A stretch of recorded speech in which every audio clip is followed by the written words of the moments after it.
Hello, this is Ken Sisk and welcome back to Wood, Stone, and Steel. There are many ways you can cut a tree to produce timber. You can rift saw, you can flat saw, but quarter sawing is the best way to produce the most stable product. And it looks good.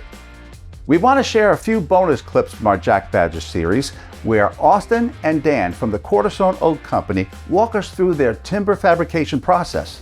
This footage gives you a closer look at what they do and a few good stories along the way.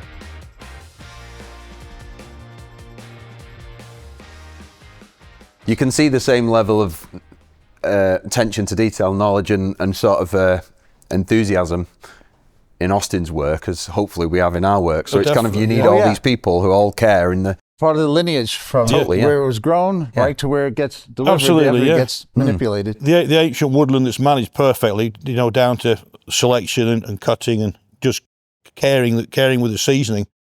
So I wonder, just from what you said before, you said it's a crop grown for cutting. Is that because it's 150 to 200 year crop? Is that still being managed now, as in planted? And has there ever been a break? Is there going to be a period where there's no, or is it been constant? But it's been pretty much constant.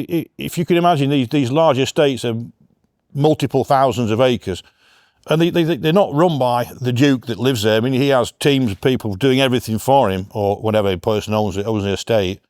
So, you know, if you take Chatsworth, for instance, they have a full-time forestry workers. They have a management of people that actually do the office work and the people that go out and make sure the forests are kept thinned and tidy and stuff like that. So they know pretty much where every tree is because they spend all the time in there just, you know, growing this stuff and maintaining what someone else done before. So it runs a business. So I've planted many oak trees on my property.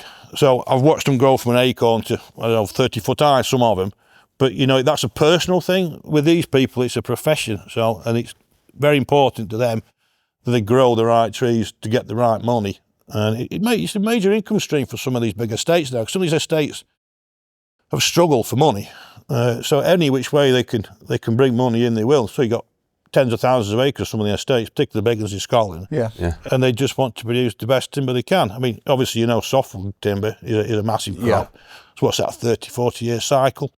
The oak, much more valuable. Oh, yeah, hardwood tree, deciduous. Oh, absolutely. And so, again, from what you're describing, this is a sustainable product as it makes its way through the system, the process. And like I say, the point of it lasting for a long time is that you know, you've got to make it beautiful enough that people don't want to throw it away. Well, that starts here, right? With these guys, absolutely, you know, it's like carbon storage par excellence, completely. Isn't it? I've got my friend's one of the sort of leading climate scientists in the country, and so I've chatted to him about all this stuff, and he was like, "What you're doing is one of the best forms of carbon capture you can do because you've got this 150, 200-year-old carbon sponge, and then you make it into something that's beautiful. Create another one. Hopefully, it sits there for another." Who knows, 500 or 600 years if you do it right. Yeah. So it's nice. It's also really reassuring that because I didn't know that was the case, they're managing, and still, I think maybe what's happened is the scale is what's not been able to keep up. So, I mean, the French and the Germans and the Belgians, they're much bigger forests again because they've got the land mass. And they've been managing the forest probably certainly as long as us, but they're just the scale of what they can do there. And the climate's a little bit better generally. And the stock that the French and the Germans and the Belgians produce is stunning.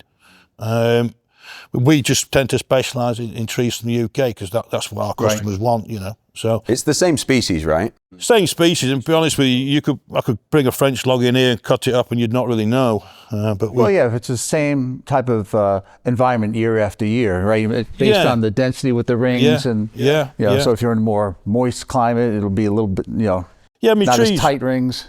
The colder it is, the tighter it's going to be. That's right. Yeah, I mean these particular batch of trees are grown in Northamptonshire, so you're in the Midlands, so they're kind of relatively quick grown, I'd say, really. You know, they, 100, 120-year-old tree can be up to 3 foot, depending on what particular bunch of soil it's grown on. Right. I mean, at the other end of the estate, it might only be half the size, depending on the quality of the soil. Do they limb these up as they're growing in the forestry area in order to have big branches? They say not. No? Yeah, they say not. I would imagine or in my own mind I thought they did, but when talking to the forestry boys, they say no. They grow them in amongst other timber. Yeah, because I've seen a lot of oaks where, you know, they start branching out. Yeah. Well, yeah, I mean, yeah, the trees I've grown on my property, like, they're much more of a parkland as opposed to a forest. Right. Oh. So they get to about, well, they start. That might be the reason that it's in the forest to get, you know, tight. So I think because the forest that we get these trees from is they don't clear fell. They grow in amongst other trees, so that the saplings will be hunting for the light. Right. It must be a very clever thing, because have you ever seen ash saplings growing in a forest that's too tightly packed? They grow so thin and willowy, and fast to get up there. And they can fall over. Height. They go whippy. So it's a very clever way they do it, just to keep that right amount of light and obviously ground to grow them in. So it's. I hope you enjoyed this closer look onto how quarter sawn oak is made before it becomes part of a Jack Badger product. If you'd like to see the full story, you can check out our Jack Badger series right here. Or you can check out this other video right here. Either way, see you soon.